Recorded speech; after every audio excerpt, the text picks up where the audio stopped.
अस्सलाम वालेकुम, welcome back बच्चों। एक हमारे पास और सवाल है मार्च 2018 का, और ये तकरीबन 10 मार्क्स का एक सवाल है। आप में से वो बच्चे जो ये रिकॉर्डिंग पास पेपर की प्रैक्टिस के लिए देख रहे हैं, जिन्होंने ये क्वेश्चन रीड किया हुआ है, तो आई वुड रेकमेंड यू कि अगर आपने सवाल रीड किया हुआ है तो आप थोड़ा सा इसको स्किप करके डायरेक्ट आंसर पे भी मूव कर सकते हैं। अगर आप इस सवाल को फर्स्ट टाइम खोल रहे हैं और अगर आप इस सवाल को बिल्कुल ही फ्रेश आइज़ के साथ जो है वो देख रहे हैं, and you need to brush up some concepts of your CVP, तो इस रिकॉर्डिंग के अंदर मैंने आपके पास सिर्फ आंसर रिकॉर्ड नहीं किए हुए। इस रिकॉर्डिंग के अंदर मैंने आपके पास जो है वो थोड़ी सी एक्सप्लेनेशन भी ऐड की हुई है। तो थोड़ा सा मैं चीज़ों को वापसी रिवाइज करवाता करवाता इस सवाल को पूरा सॉल्व करूंगा। सर आए तरह सवाल को देखें, एंड कीपिंग इन माइंड, जैसे मैं हर वीडियो के अंदर बोल रहा हूँ, यहाँ भी बोल रहा हूँ, CVP टूल्स की तरह इस्तेमाल किया जाता है। ये जितने भी चीज़ें आपने पढ़ी थी, margin of safety, break even, target sales, ये सब चीज़ें बिजनेस में डिसीजन मेकिंग के लिए काम आती हैं। तो आपके पास एग्जामिनर एक स्टोरी आपके सामने रखेगा और स्टोरी की बेस के ऊपर आपने सवाल को अपने आगे बढ़ाना है। आए सर जरा सवाल की तरफ मूव करें फटाफट। Let me read the requirement first without the context of the question. मुझे बोल रहा है जनाब, calculate the minimum number of units to be sold in remaining 10 months. मैं काम करता हूं फिलहाल इन रिमेनिंग 10 मंथ्स को स्किप कर देता हूं। Calculate the minimum number of units to be sold to enable the company to pay the desired dividend. Sir ये टारगेट प्रॉफिट का सवाल है, लेकिन एग्जामिनर ने उसको टारगेट प्रॉफिट को डिविडेंड से स्टार्ट किया है। वी ऑल नो दिस कि हमारी कंपनी में जो प्रॉफिट आफ्टर टैक्स होता है उसकी डिस्ट्रीब्यूशन दो अंदाज में होती है। जो पैसा हम शेयर होल्डर को दे देते हैं दैट्स अ डिविडेंड, और जो पैसा हम अपनी कंपनी में री इन्वेस्ट कर देते हैं दैट इज रिटेन्ड अर्निंग। अच्छा, लेकिन इस सवाल में ना एक चीज़ और भी ऐड है जो मैंने अभी स्किप की।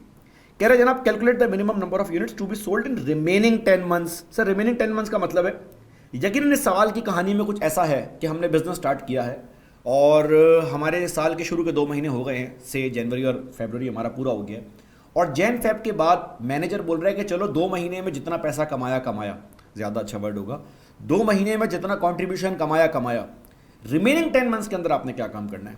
Let's see the question. आइए जरा देखें कॉन्टेक्स्ट क्या है। कह रहा जनाब, company Washington limited is a listed company having paid up capital of rupees 140 million. ये हमारा पेड अप कैपिटल है 140 मिलियन का। Company deals in the manufacturing of washing machine. हमारी कंपनी वॉशिंग मशीन जो है वो बना के बेच रही है। And following are the extracts from the budgeted profit and loss for the year ending 31 दिसंबर 2018। आने वाले साल 2018 में हमें एक प्रॉफिट एंड लॉस स्टेटमेंट बना के दी है। अच्छा, अगर आप गौर करेंगे तो ये प्रॉफिट एंड लॉस का जो एक्सट्रैक्ट आपके पास आया है, ये again just like the last question, ये फाइनेंशियल अकाउंटिंग डिपार्टमेंट की तरफ से आया हुआ है। क्योंकि अगर आप इस पर गौर करें तो उन गरीबों ने इसको प्रोडक्शन और नॉन प्रोडक्शन कॉस्ट के अंदर ब्रेक किया है।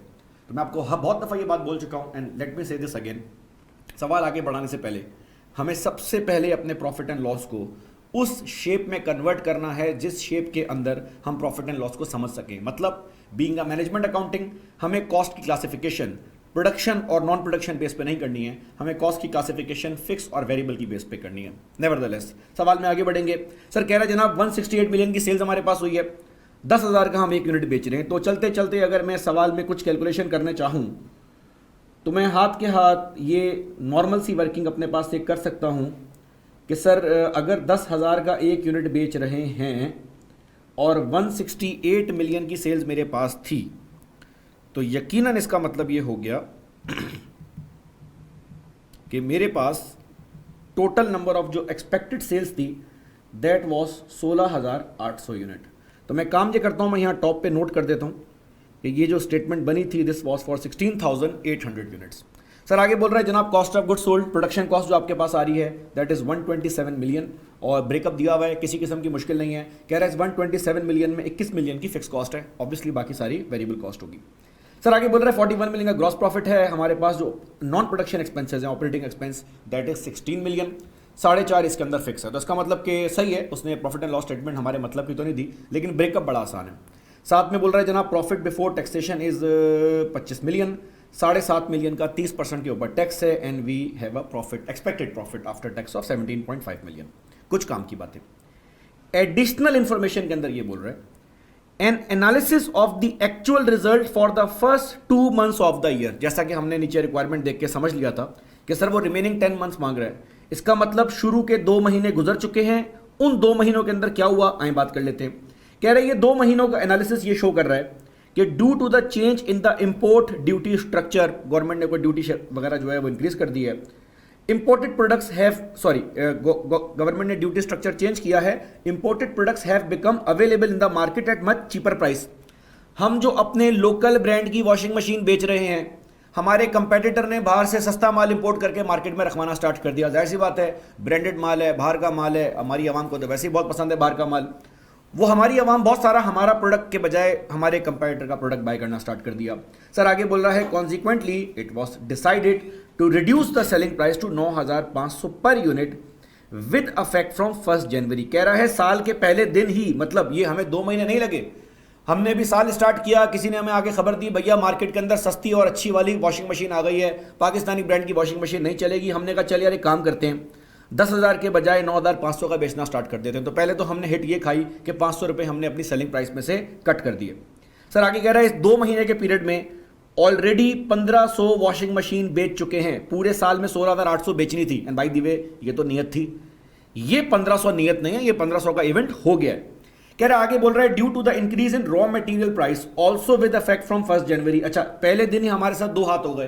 पहला हाथ ये हुआ कि ड्यूटी स्ट्रक्चर चेंज होने से कंपेटिटर का प्रोडक्ट आया, हमने प्राइस अपनी कम की। साथ में ये भी हो गया कि रॉ मटेरियल प्राइसेस भी महंगी हो गई, टिपिकल हालात पाकिस्तान के।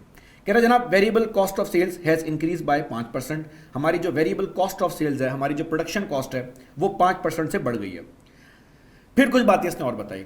कह रहा है टू बूस्ट द सेल्स, 2 महीने तो हो गए हैं लेकिन बाकी 10 महीने भी तो हमने सर्वाइव करना है। To boost the sale company has decided to launch a promotional campaign at an estimated cost of 5 million. हमने एक मीडिया चैनल वालों से बात की है, उन्होंने कहा भैया 50 लाख रुपए दें, आपकी हम मार्केटिंग करेंगे। अब मार्केटिंग एडवर्टाइजमेंट कैंपेन जो है 5 मिलियन की, ये लगाने के बाद मेरे पास 500 मिलियन का बिजनेस आए, मेरे पास बिजनेस ना आए, ये तो मेरा नसीब है।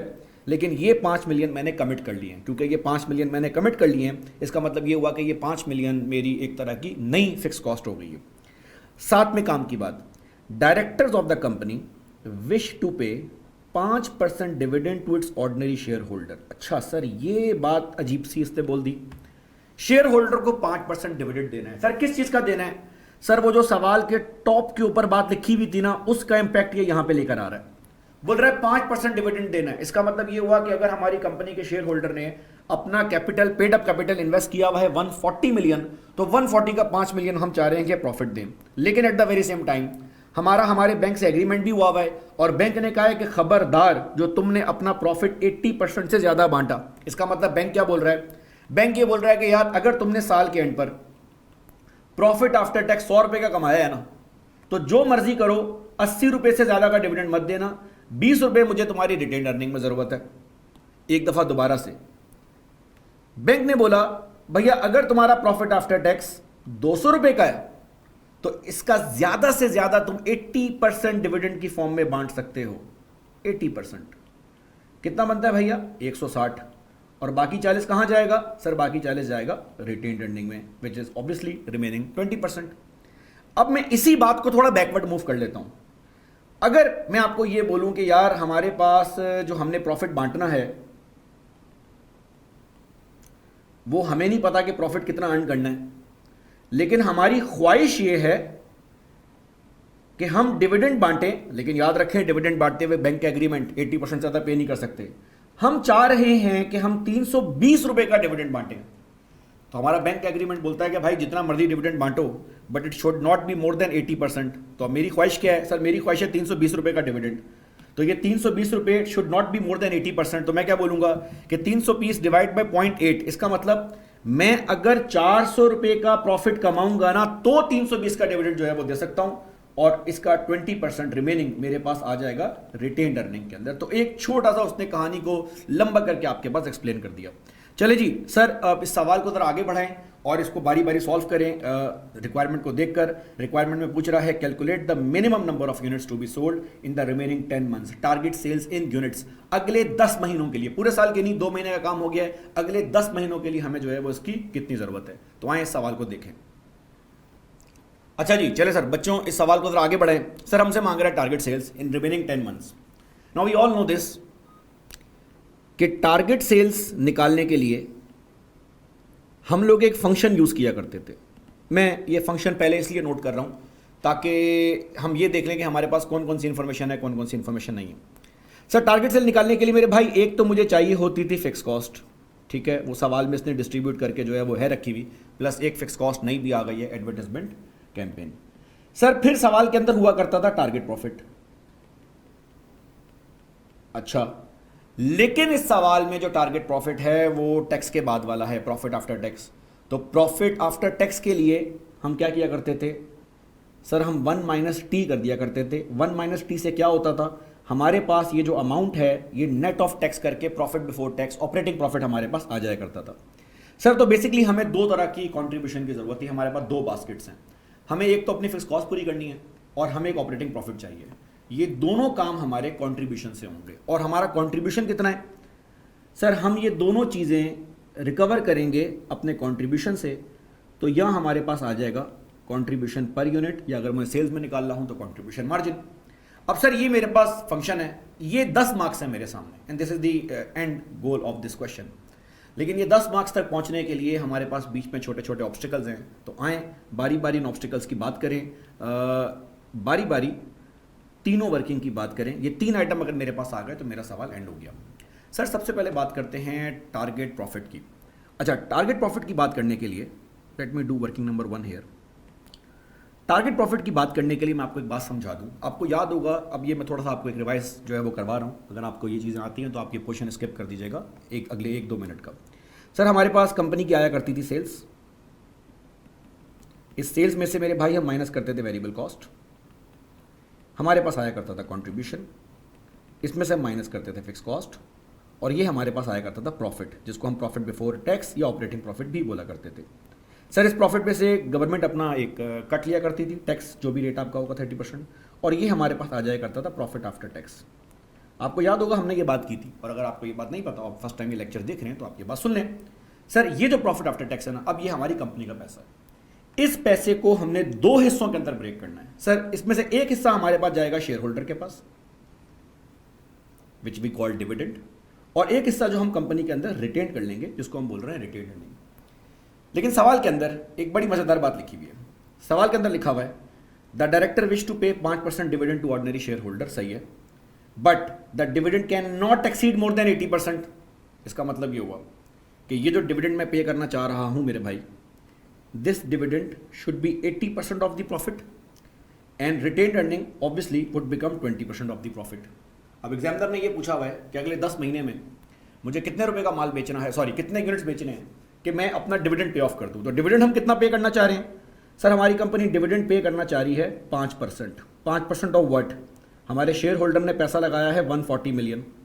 140 मिलियन का मतलब हुआ कि हमारी कंपनी, लंबी करके बोल रहा है एग्जामिनर, 7 मिलियन डिविडेंड की फॉर्म में बांटना चाह रही है। लेकिन अगर मेरा प्रॉफिट ही 7 मिलियन हो और मैं 7 मिलियन ही बांट दूं, ऐसा बैंक मुझे करने नहीं देगा।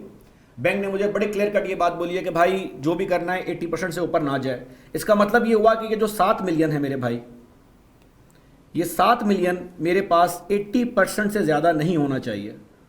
तो अगर ये 7 मिलियन 80% से ज़्यादा नहीं होना चाहिए, तो 7 मिलियन डिवाइडेड बाय 0.8, मेरे पास अमाउंट बनती है मेरे भाई 8.75 मिलियन। इसका मतलब ये हुआ कि मेरा जो प्रॉफिट आफ्टर टैक्स है, मैं यहाँ पे इसको एडजस्ट कर देता हूँ, मेरा जो प्रॉफिट आफ्टर टैक्स है इट शुड बी 8.75 मिलियन। क्यों सर, आप चाहें तो चेक कर लें अपने कैलकुलेटर में जाके। अगर 8.75 मिलियन अर्न करूंगा तो इसका 80% 7 मिलियन मैं डिविडेंड की फॉर्म में दे सकता हूं। ऑब्वियसली बाकी जितनी भी अमाउंट बच जाएगी ऑलमोस्ट 1.75 मिलियन की, वो रिटेन अर्निंग में आ जाएगी। तो एग्जामिनर ने आपको चौरंगियां घुमा घुमा कर ये बताया कि भैया प्रॉफिट आफ्टर टैक्स है 8.75 मिलियन का। नाउ इंटरेस्टिंगली सवाल में टैक्स रेट भी है। सर इस सवाल का टैक्स रेट कितना दिया हुआ है? सर इस सवाल में टैक्स रेट दिया हुआ है 30%। इसका मतलब ये जो भी 8.75 मिलियन मैंने अर्न करना है, ये टैक्स पे करने के बाद करना है। तो मेरे बच्चे, मेरा टैक्स जो है वो है 30%। इसका मतलब सारी अमाउंट कट करने के बाद मेरे पास जो प्रॉफिट बचता है दैट इज 70%। तो ये 8.75 million is actually after tax profit, और ये आफ्टर टैक्स मेरे पास 100 रुपये में से 70 रुपया बचता है, तो ये 8.75 मिलियन 70% है। तो सर मैं इसको जाके मेरे भाई डिवाइड कर दूंगा 70 मिलियन से, तो मेरे पास प्रॉफिट आ रहा है इधर तकरीबन 12.75 मिलियन का। अगर आप अपने कैलकुलेटर में कर रहे होंगे तो आपके पास भी आ रहा होगा, आप अपने आंसर को चेक भी कर सकते हैं हाथ के हाथ। सॉरी 12.5 मिलियन का, माजरत, आप अपने आंसर को चेक भी कर सकते हैं हाथ के हाथ। 12.5 मिलियन का 30% टैक्स निकालने के बाद 12.5 मिलियन का 70% 8.75 बन रहा है। इसका मतलब एग्जामिनर ने इस पूरे फॉर्मूला के अंदर, इस कहानी के अंदर इतनी लंबी बातें करने के बाद आपको यह बता दिया कि भाई आपको profit before tax, target profit जो आपको चाहिए ना, वो चाहिए 12.5 मिलियन का। क्योंकि 12.5 मिलियन का प्रॉफिट आएगा तो टैक्स देने के बाद 8.75 बचेगा।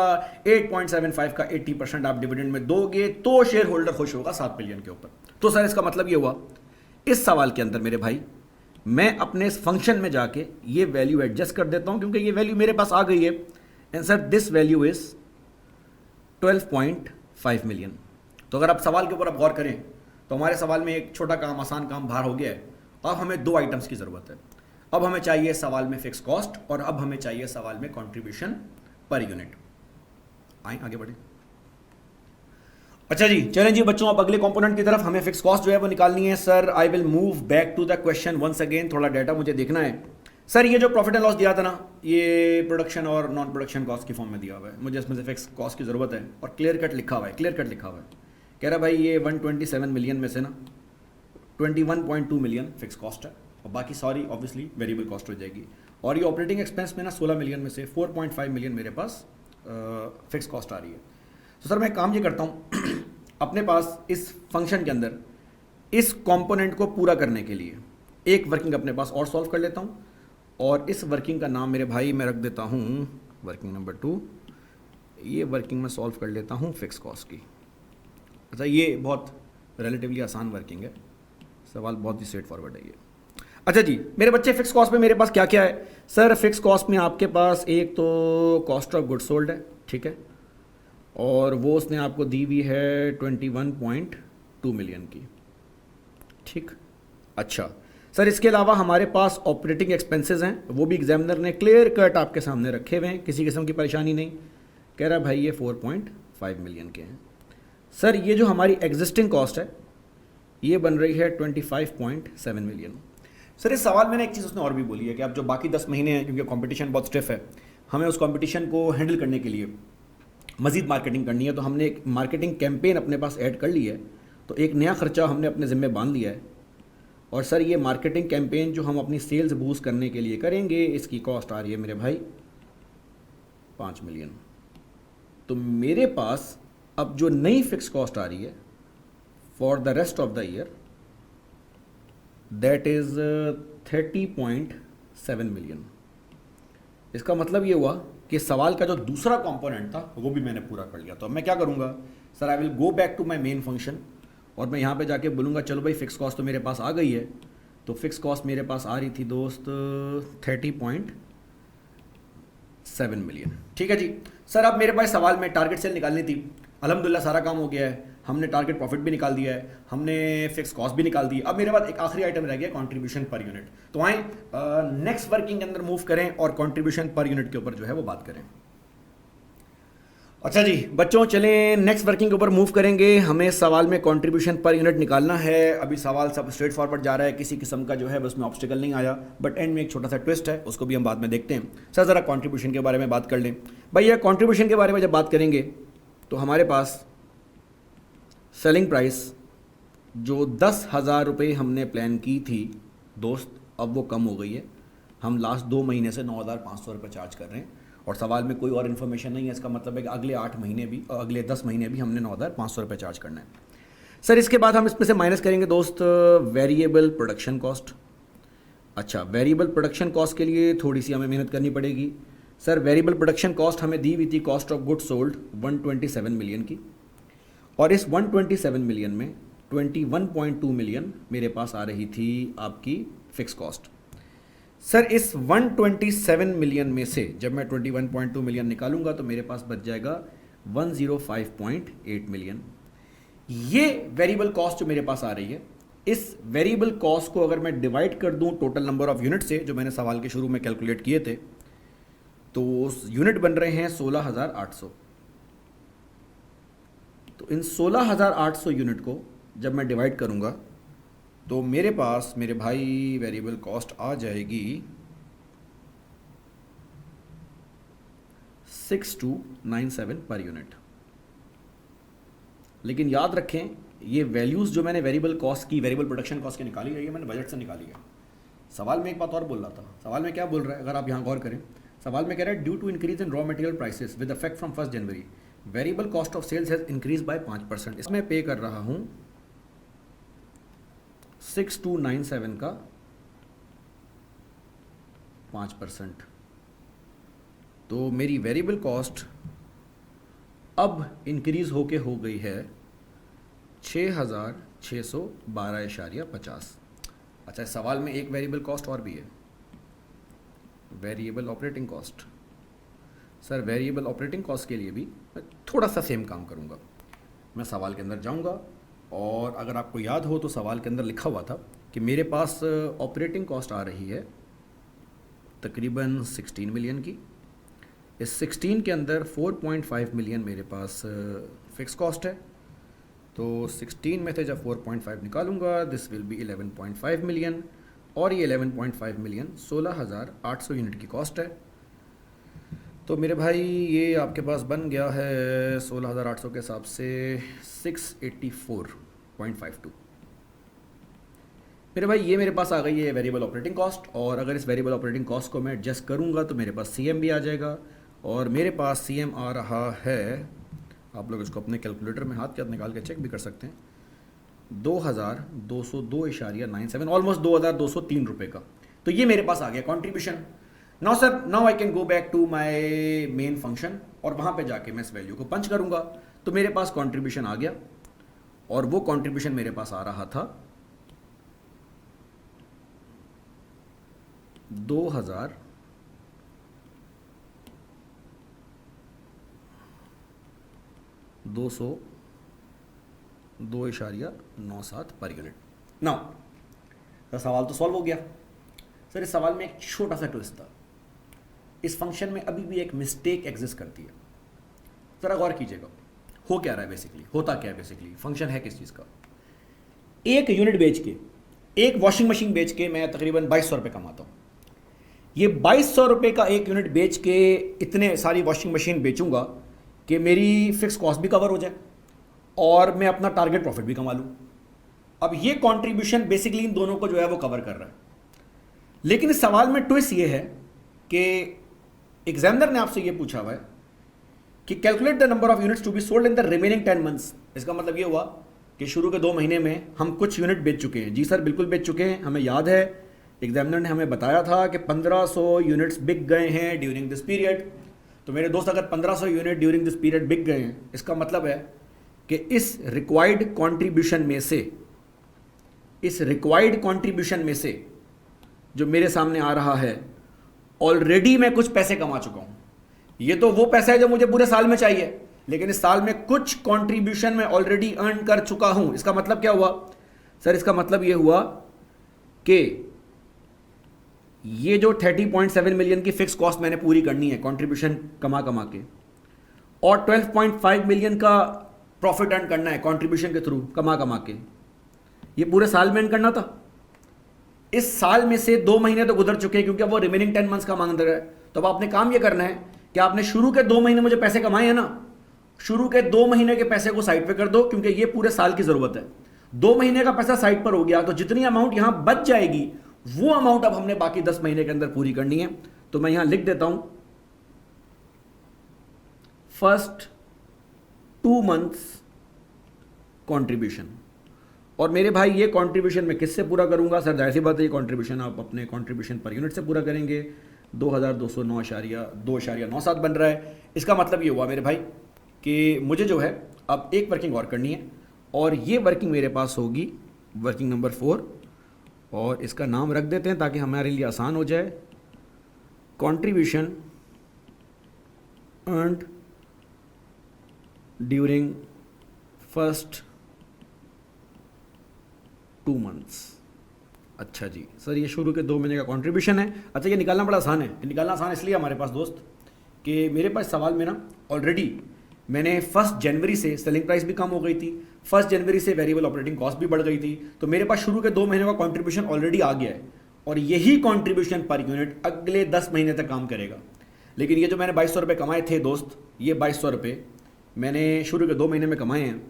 तो शुरू के 2 महीने में मैं ज़रा से कैलकुलेटर पे भी कर लूँ, हमने ये कितनी वॉशिंग मशीन बेची हैं भाई? हमने वॉशिंग मशीन बेची हैं दोस्त 1500।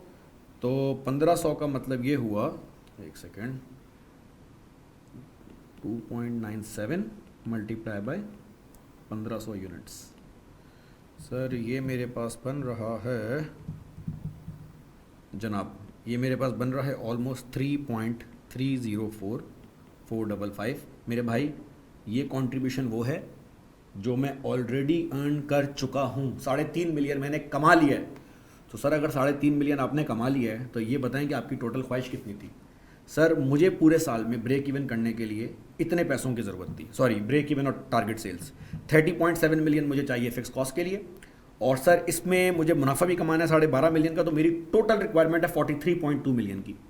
सर इस 43.2 मिलियन में से मैं कुछ पैसे ऑलरेडी अर्न कर चुका हूं। सर कितने पैसे अर्न कर लिए हैं? मैंने अर्न कर लिए हैं 3.304।